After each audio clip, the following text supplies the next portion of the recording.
On today's episode, we get into, recent erotic experiences between Lauren and Kagen. It is PG, thankfully. We also get into the Kim Kardashian, Kourtney Kardashian, You Copied My Wedding feud. And we get into the Carly Russell disappearance and the wild theories there. We touch on Raquel being reborn as Rachel. I think it's a pretty fun episode, everyone. Chandler and I really go deep on the Dolce Vita thing. So if you thought that was a dumb fight, you're probably going to not want a 30-minute analysis as two sisters who can deeply relate to this entire feud. So this might not be the episode for you. So that is just a quick warning. And yeah, enjoy the episode, guys.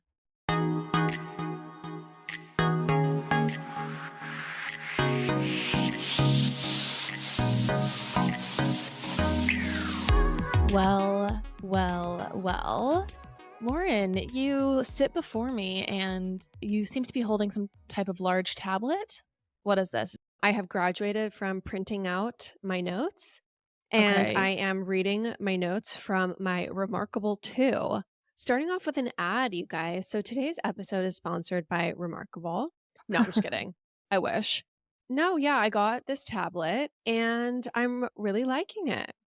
Okay. You definitely had your ad voice when you said, I'm really liking it, but I do believe you. Here's my reality is I just Yeah. thought buying a tablet would fix all my Instagram induced ADHD and I would suddenly finally become the reader I used to be. Mhm. And Kagen would walk out of his office and you'd find me cozy on the couch underneath some Right. cashmere linen, reading Into the Night, Charles Yes. Dickens.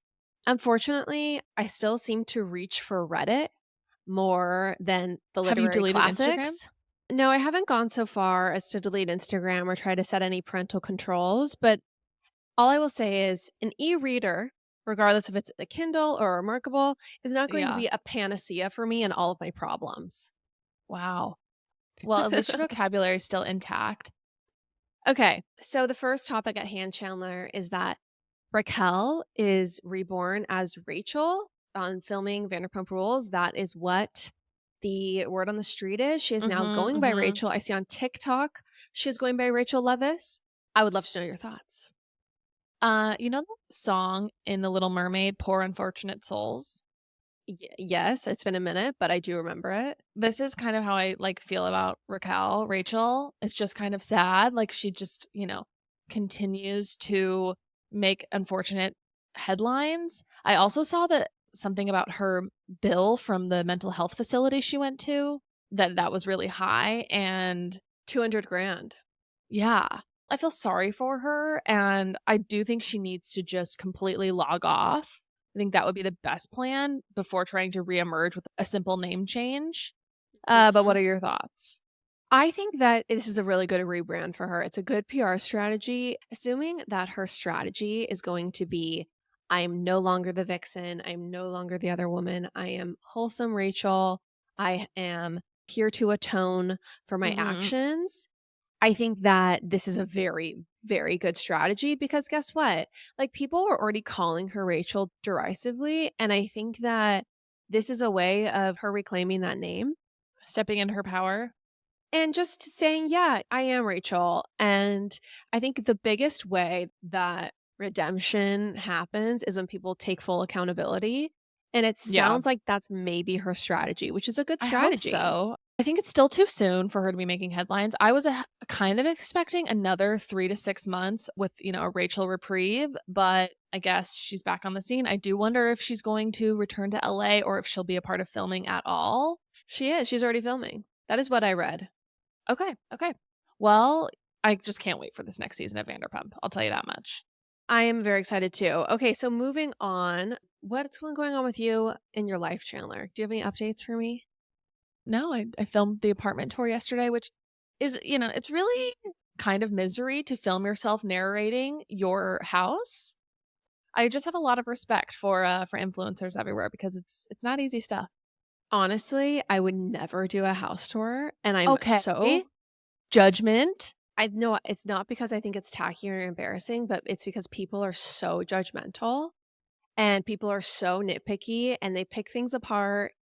And I don't know, I just feel like maybe I'm a little salty because I've just had a few negative things that people have said. Yeah. Yeah. So anyway, so I applaud your bravery. I applaud your courage in the face of the internet trolls. I will say people were very nice. I don't think I got any hate. I don't think it was the most riveting house tour that's ever been given, but I definitely wanted to show off a recently reorganized space. Ben and I kind of like spent the better part of Sunday organizing a lot that we like just needed to like get through and hanging stuff. And so I definitely thought this is the best it's going to be for a very long time. It's only going downhill from here. So, need to capture some content. No, it's your house is beautiful. It's super cute. And I thought you did a really, really good job. Like it's Thank you. darling and you've appointed it so nicely and so uniquely. And it's really special. So I think that I applaud your house tour. I did get a question that was very cute from a listener that was like, show us something in your house that's special to you and Ben that's like represents your love. And I sort of like read this question. I was like, oh, that's so sweet. And then I pondered for about 30 seconds and we have nothing of the sort. We have no tokens of affection, nothing. Yes, you do. You showed like this whole Aura ring portrait or not Aura ring. Aura. Yeah, but that was something I did. That was something I did. Like I took it upon myself to have this cute photo taken and then to frame it. There's something that Ben has done that's like, oh, this is. Oh, that was a Ben artifact. They wanted a Ben artifact. I don't know. I felt like that's what they wanted, but it's fine. He's been having dreams recently that I break up with him. Oh, really? Yeah, which is kind of sick because like sick in a good way because it kind of keeps him on his toes. Like his subconscious brain is definitely keeping him on his toes about our relationship. So he's got to step it up. No, that is good. How do you think he's going to step it up in the future? I hope by buying more trinkets of affection or special mementos that I can post around our house. Ben artifacts around the house, hopefully the erotic nature. Yes. Speaking of, can I tell you about an erotic evening I recently had with my husband? No, I don't want to hear anything about this. I will proceed.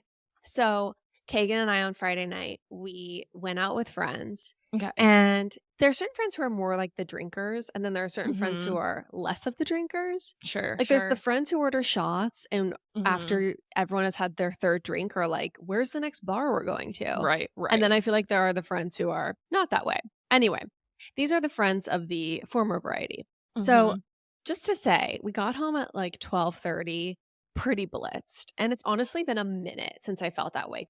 I don't really like the feeling of being drunk, and I never drink to feel that way at all. It's just like not my brand. I thought you were saying I never drink. I actually never drink. I drink all the time, but I'll drink like 1 or 2 drinks. I drink for that tiny buzz and then that's it. Because the crash for me is so hard.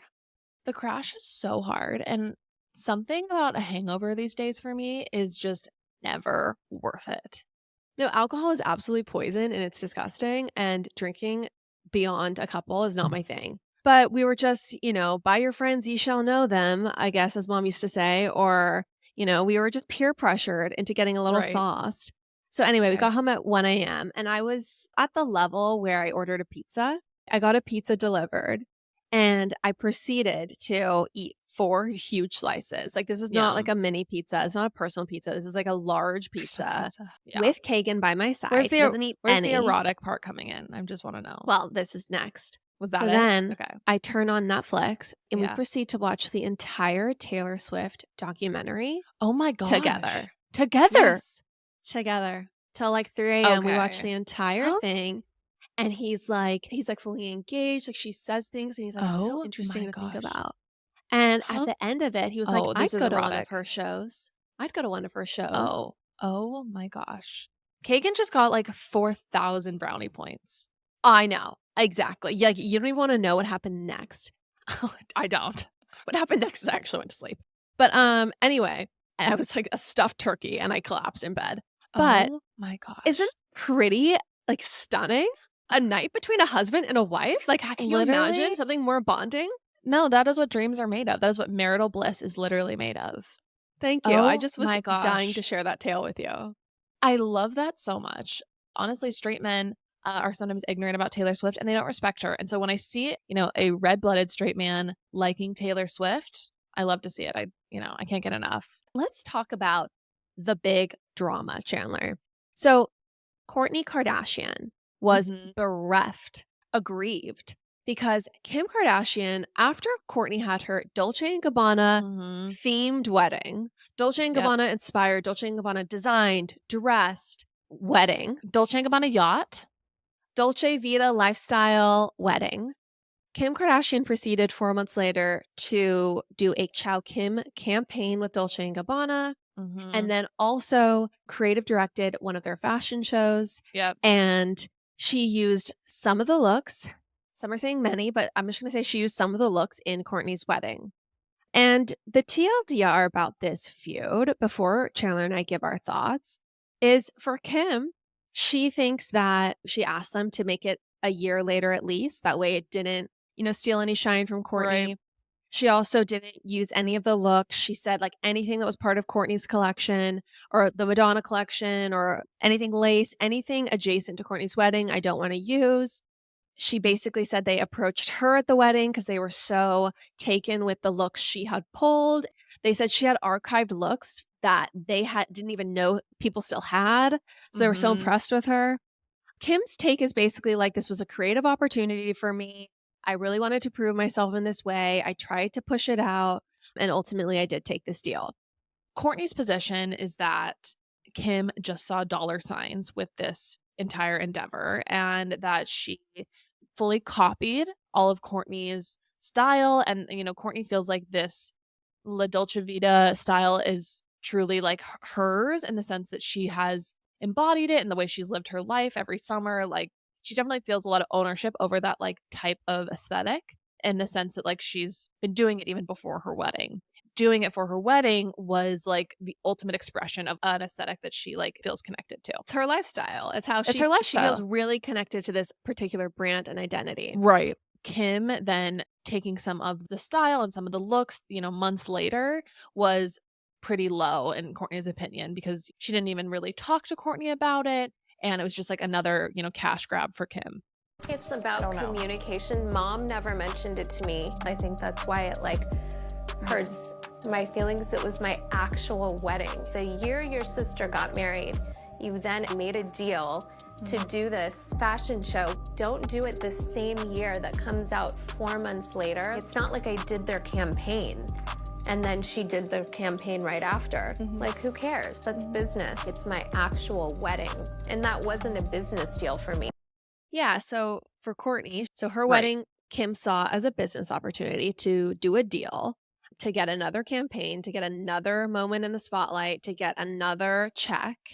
And additionally, to add insult to injury, it's not like Kim at the wedding was in any way effusive or affirming or validating of the fact that Kourtney had picked a really cool look and vibe and designer for her wedding. Kim did not act impressed at all and then proceeded to basically rip it off for a campaign and for a fashion show.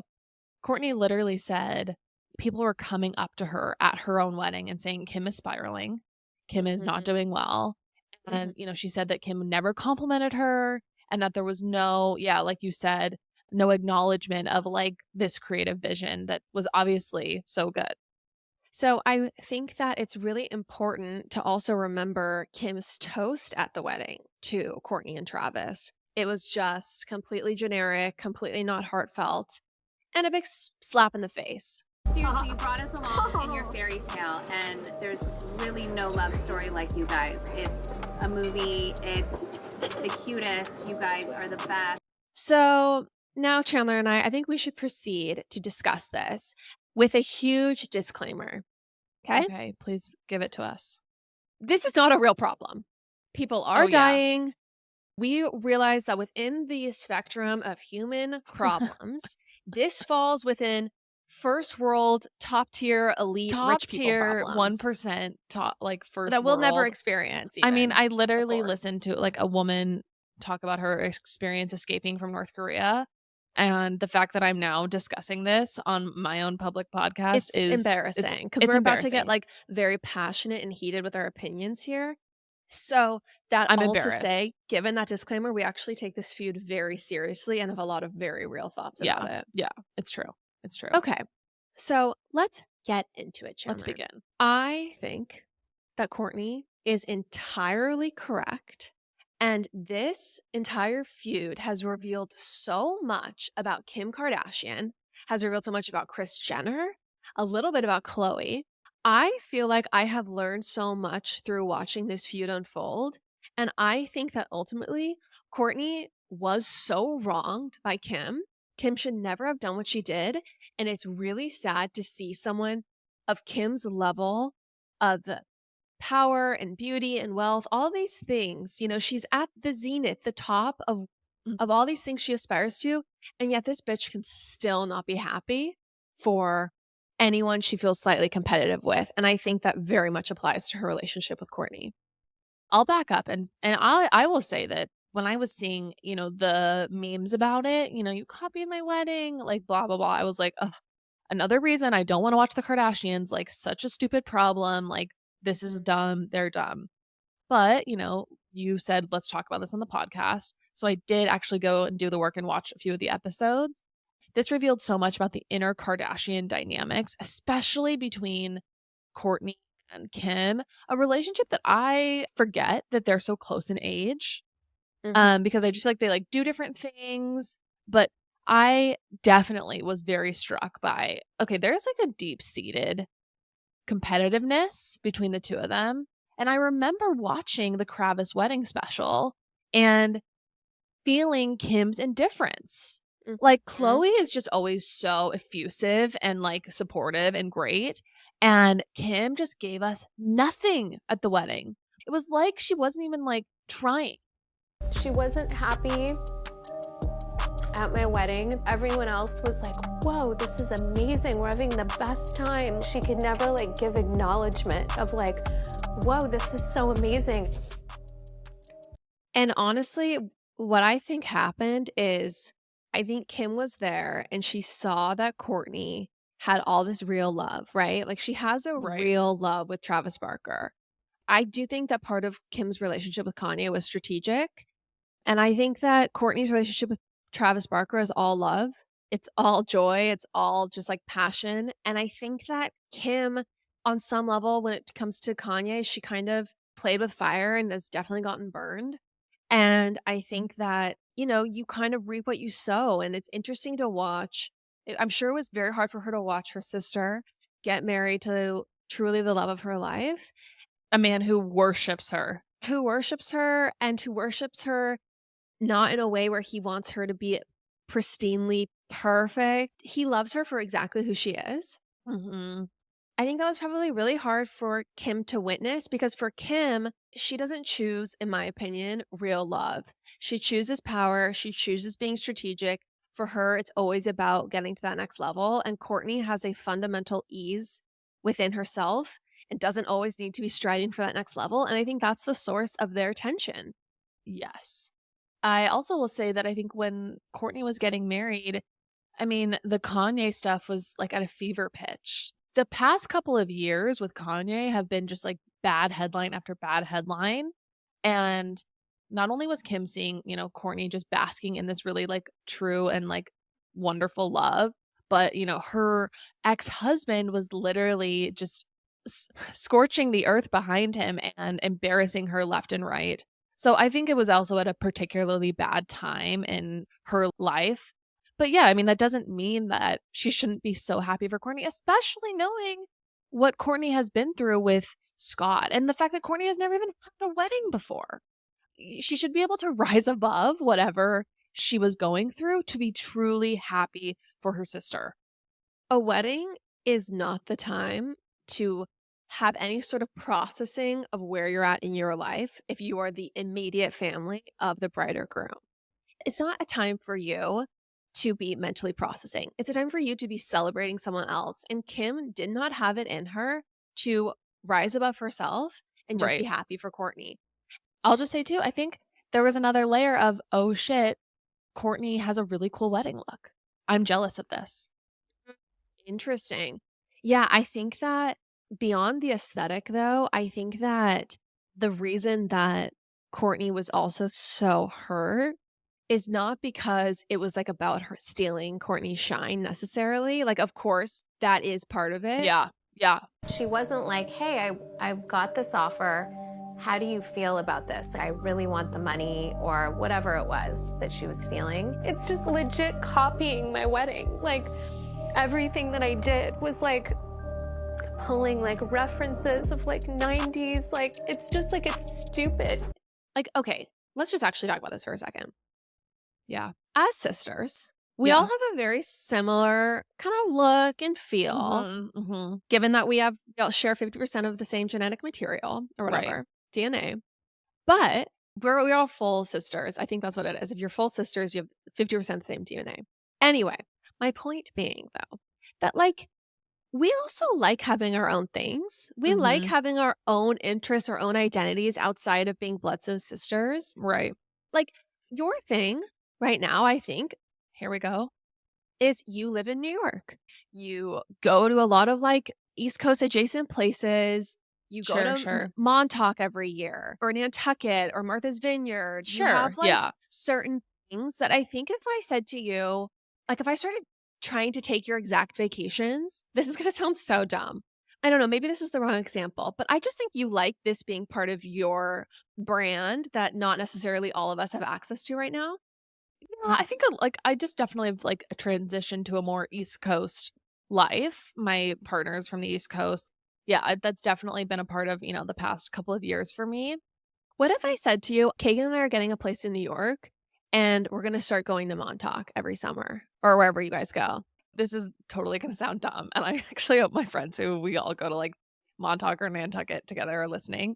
But like that to me is not like the pinnacle of my brand. I think about it more in terms of my style. Your style. Like my style. Oh, this is so dumb. I wish this was on the Patreon, but maybe there's like a slightly more of an edge, So like if like you a said to graphic me, tee. I was just going to say, if you said to me, I'm actually going to copy your graphic tee wedding and I'm going to do an entire fashion show with ironic graphic tees that have been carefully curated, I would be really upset and I would be crying.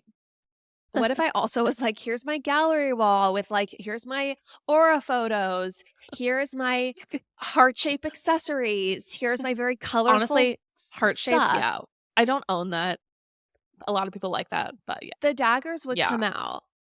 Point being, yes, it's like okay to want things to be more yours. And I think what's lost here, and it sounds so shallow and it sounds so dumb, but the true core of this is that Kim didn't care about stealing Kourtney's spotlight and didn't care about being mercenary with her wedding and using her wedding as a business opportunity because she values what she wants and what's going to get her more power and money, more acclaim, more applause. My sister used my wedding as a business opportunity. It's who she is to her core. That matters more to her than her sister and her sister's peace and her sister feeling loved. Feelings. I think Kim, like in the episode, says, this was just like a really exciting challenge for me. And she's had this whole narrative about how she's felt like she was just Kanye's muse and now she can really step into her own power and like design things and be more of like the creative director versus just like the person being creative directed, which we've been seeing in like the past several seasons. And this is just another extension of that story. And I do think that this is what she's trying to spin it as. But at the end of the day, it's about power. It's about her shining and frankly, taking some of Kourtney's IP to shine. Exactly. And also, I think that the conversation that they had, I think it's episode 7 or 8, where they finally sit down and talk about it. It was such an interesting exchange because what I felt like the tone of that conversation, it wasn't even like dramatic. It was just like, yeah, like this is it. Like this is the state of our relationship and this is what I don't like about you. And it's really a bummer. And like, I really felt like that was the vibe. Also, there was no like hug at the end. There was no like, I love you. It makes me sad. I was kind of waiting for Kim or Kourtney to be like, love ya, but then they were like, see you in Palm Springs. Bye. I think there was a casual I love you. There just wasn't a lot of like warmth from the two of them towards each other, which makes me sad. It is sad. And I think that it's a cautionary tale. Not that any of us are going to even have the opportunities. Things can happen on a smaller scale, right? And I think that like being respectful of your siblings' feelings and trying to put them above your own greed or whatever or narcissism is like important. And maybe this entire thing sounds like so out of touch and so unrelatable, but I thought like as a sister, it's actually like deeply relatable. It's like, especially when it comes to your sister's wedding, like there's so many basic bitches that don't care about stealing the spotlight from their sister, that don't care about making her experience miserable at her wedding, that just are narcissists, and it doesn't take being Kim level rich or Kim level beautiful Totally. to be a total bitch to your sister. Well, I think it applies a little bit to like our situation because like we all are, kind of creating a little bit of a brand, and we're striving to do that in like a way that's like we are carving out our own space, but also, there's overlap, and we're trying to be respectful of like, at times like Kourtney's brand and like and what we're trying to do on Pop Apologists. And it's just important to be respectful of the other person because it can absolutely happen where you can step on toes and people's feelings get hurt. We try every day here at Pop Apologists not to steal Kourtney's spotlight. It's so hard. It's so hard. People want to just talk to us. People want links from us all the time. And we say, no, you should check out this account, Kourtney Grow. We can spell it for you if you can't find it. Please give her some support. Here's the difference. We all value each other so much more. And like, for Totally. example, at my wedding, my rehearsal dinner, Kourtney originally had this very plain brown dress planned. That was a little too boring, in my opinion. It was cute, but it was a little basic. And she also had a mesh jeweled dress. And I was like, no, you have to wear the mesh jeweled dress. That is sick. That's incredible. You have to wear that. And like, she was like, are you sure? Kourtney, her first priority is her family. Always. Right. Our sister Kourtney. Yeah. And I think that also all of us, our first priority is our family. Yeah. At the end of the day, none of the other stuff like matters at all. At all. Yeah. And honestly, like that is what I think the Kardashians have lost. And this is why they've like fallen from grace, in my opinion. And I can't totally idolize them or like enjoy their content as much because it makes me sad. You're a very distraught, evil human being. I don't want to see you, okay? I don't agree with who you are as a human being. Say you're sorry. Okay, well, if I said something that hurt your feelings, I'm sorry. Your sister Just say right you now. didn't mean. You can't, you meant it. So you. I'm not going to live my life around people that make me not feel good on a daily basis. Okay, well, clearly you're going through something else because you're acting like a lunatic. No, so there was a very interesting conversation or a moment that happened on this most recent season where Kourtney was at, I think, Travis Barker's restaurant opening. And I don't think anyone from the Kardashians came to support. And someone said, your family's not here. And Kourtney was seated with Travis and his kids. And she turned to the person and said, this is my family. Wow. And it was just like such a moment. And I think that for Kourtney, the Kris Jenner empire, where we are going to, first of all, get to the level of fame we're at by doing a deal with the devil, selling our soul, and then also selling our daughter's soul. And then also like Kris Jenner just didn't care about Kourtney's feelings either. It was about the check for her. It was about the money. And I think that there's like something malevolent about that. And I think that's why Kourtney wants a distance between her and her family, because she doesn't feel safe with them entirely. Oh, absolutely not. I mean, it's another reason why I just like love Travis Barker, because I think he's provided a lot of safety. And like you said earlier, he's not this like mogul who needs her to be, so powerful. He just like loves her as she is. The other thing I want to bring up relating to Travis is that there are like rumors in the rumor mill about him originally being into Kim, and that like maybe something even went down with him and Kim, and that has also fueled some of their tension. Do you believe that at all? Yeah, I think that he did express like some sort of interest in Kim at the very beginning, or say Kim was so hot. And I think that would be really hurtful to be Kourtney really and know annoying. that. Yeah. I think it's an interesting situation. But the other thing I want to say is like, I think even you look at Kourtney, you look at Kim, and Kourtney, for all her flaws, seems very at home in her body and her life and herself, and knows herself really well. And Kim, to me, always looks like a person who is striving, who's trying to tweak herself into oblivion, who is completely self-absorbed. I mean, and absorbed with the climb. And I'm not trying to shame an ambitious woman, but I think that Kourtney asked a really important question to Kim in that scene where she said, what is it about you that can't be content? Like, that's a question we all have to ask ourselves. Like, being content and not being greedy, that's a very important project for every human. I wonder if it's like a major distraction and like coping mechanism for Kim, given all the Kanye stuff. She's been doing this forever, but just like the continual grind and grab for more power. And I just wonder if it's her way of like managing Kanye stuff. My instinct tells me that this has nothing to do with Kanye. Like, this is before Kanye. This is why she got with Kanye. It's funny because I do feel like Kim puts on, and especially in her her cutaway interviews, like such a polished, like emotionally mature front. And maybe she is very polished and she is emotionally mature, but she just like so much of that show is very curated to make them all look so good. And that's another reason why I don't really have the stomach for it, because it's a little too much like spoon feeding of that. I just want to say, though, like, I do think that Kim is a really nice person and is a really solid professional and is a really nice person to work with. Like, two things can be true at once. Like, I think For that sure. people are multifaceted, and I don't think she's like a pure sociopath. I just think that Oh, there's no, a side of her personality that's like really dark, but there's also a side that's really light. So I don't know.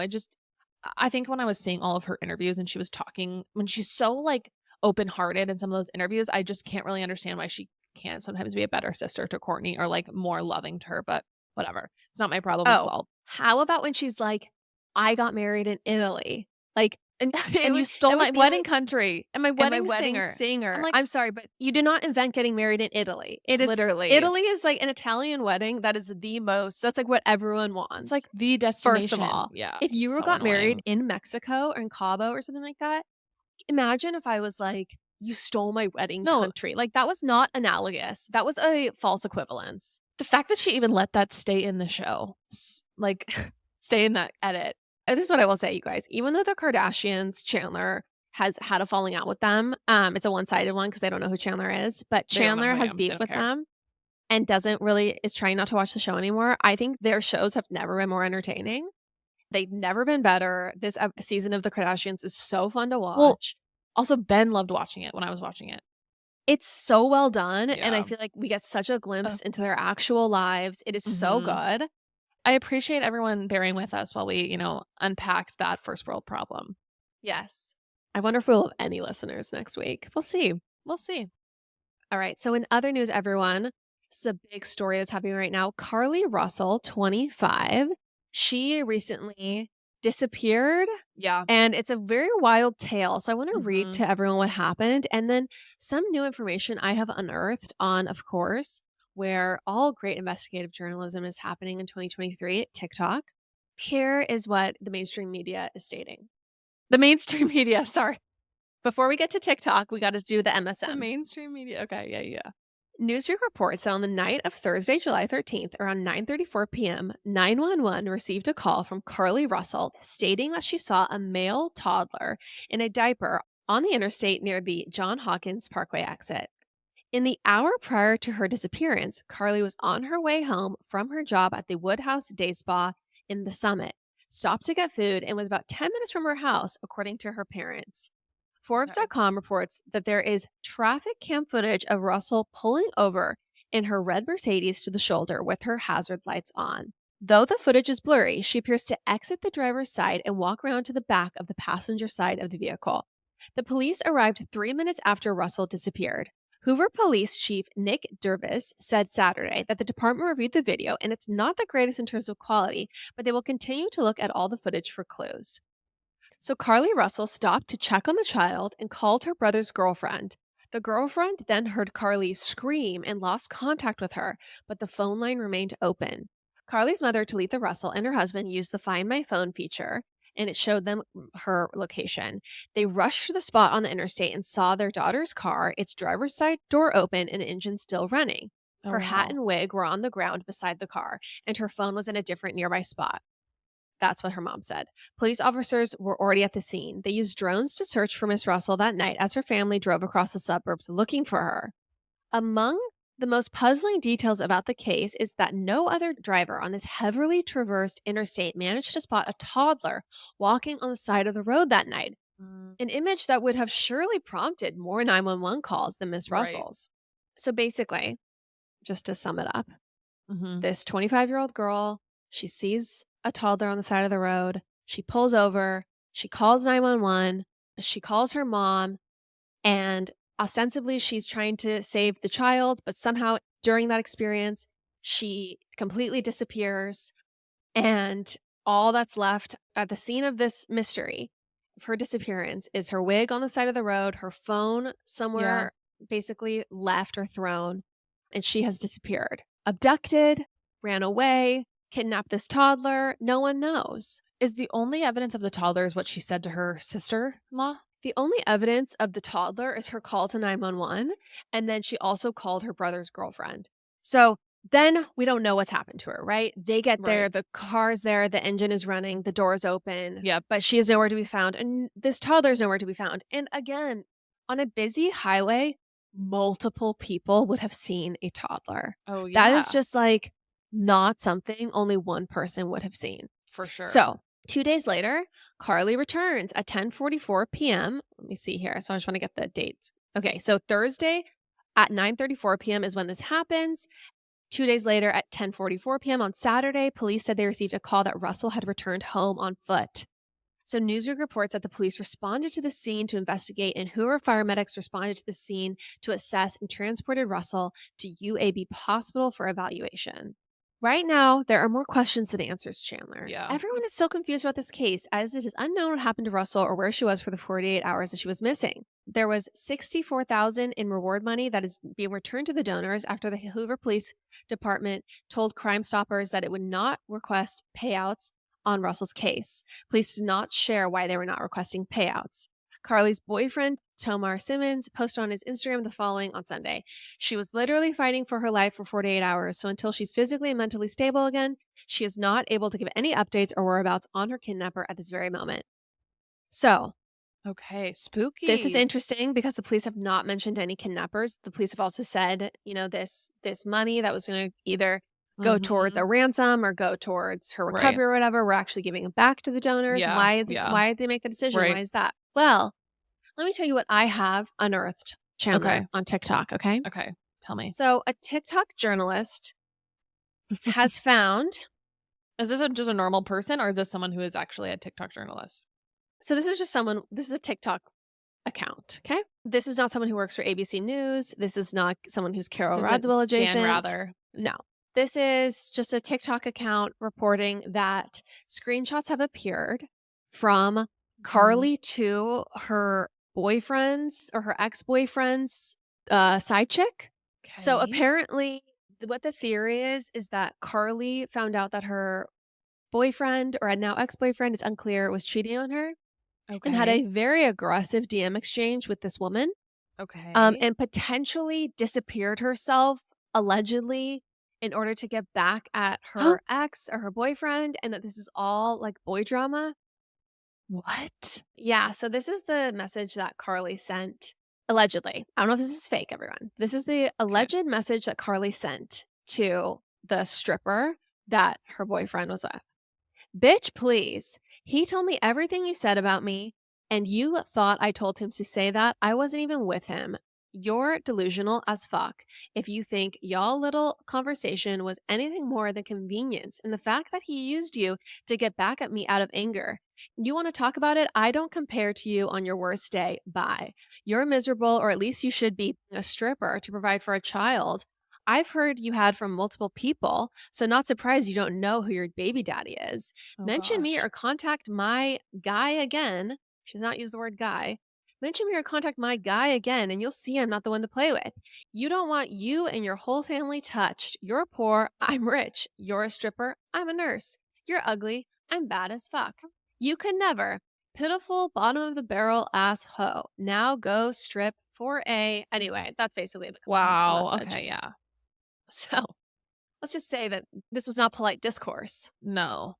So then this is the alleged text message from the boyfriend about the status. Okay. Okay. So there's Okay. also an To update who? from him.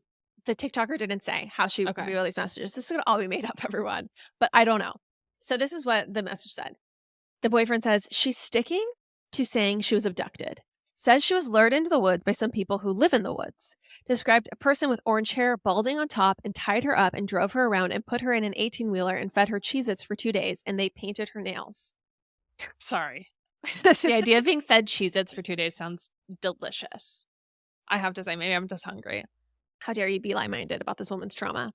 They kept her on 150 somewhere, and somehow she manages to get away and runs through the woods to her neighborhood until she gets to her house and then goes to the hospital.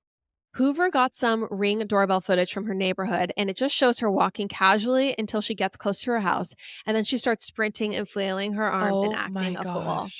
So, whoa, that to me is the smoking gun.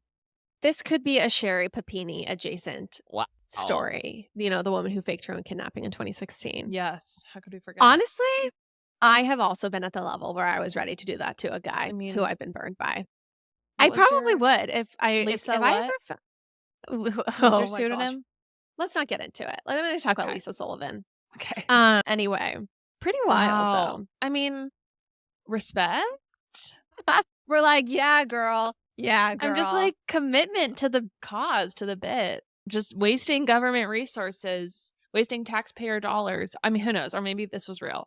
Who knows? Our older sister, Kourtney, she had a ne'er-do-well friend in high school. And I always remember this. He said that if you never admit that you're lying and they don't have any evidence, there's never a way they can ever catch you. So as far-fetched as this tale is, as far-fetched as this tale is, Carly, stick to your story. Stick to your story. Stick to your guns. It's okay. Just be like, I wasn't going to run and flail the entire time. I haven't been at the gym in a while. I was eating Cheez-Its for 2 days. Right. Like, you think that my cardio fitness, like the second I saw the bright, shining door, the hearth that I could walk over into my home, I started running, rejoicing. Anyway, Carly, call me up. So what do you advice. think she did for those 2 days if she wasn't with the orange-haired person? It's such a good question. Like, what do you even do? It's semi-unfathomable. Because what do you do? Like, I did think she I would just get so bored. I feel like I'd give up after like 12 hours. Max is what I could last. Like, max 12 hours. I don't think that she thought this was going to get national attention. Right. I think that's kind of where the plan maybe went awry. askew. Or went awry, thank you. So I don't know. And that's other things. Like, where did she sleep? I don't have it in me, honestly, to be homeless by choice for 2 days to get back at a guy. No, same. We'll see if that info ends up being correct at all. Okay. I don't know if this was our worst episode or maybe our best. I'm not sure either. Definitely not our best. Definitely not our best, but it might be our worst. And, that remains to be seen. Sometimes you guys were just kind of really shallow, honest conversations that make us sound super out of touch. Here's the thing. This is not the BBC. We've never pretended to be the BBC. And, I do think there was interesting themes in the conversation with the Kardashians. Here's another thing I want to say for anyone who's like getting out their keyboard to light us on fire in the reviews. Mm-hmm. Consider this. If you have semi-enjoyed 95% of our episodes as we release episode 172, and there's one conversation we have, one back and forth that you think makes us sound as dumb as we probably are, maybe just think about the ones you liked. Let it roll off. Maybe just come back next week. Go for a walk. Maybe don't immortalize this one conversation you didn't like in the reviews. Now, I'm probably inviting people to do that very thing. Okay, so let's finish out this episode with a reminder that the giveaway is live, everyone. $500 shopping spree giveaway. So to enter, all you need to do is share your favorite episode of Pop Apologist on your stories, include a link. Don't say that's part of a giveaway because that invalidates the recommendation. And so we only ask that you enter if you genuinely want to recommend this podcast to your friends. And tag us and we will DM you back that you're entered. All right. And then we'll be back on Friday on Patreon with the Gilgo Beach murders. So thank you all so much for listening. And with that, we'll catch you on Friday on Patreon. Bye. Bye.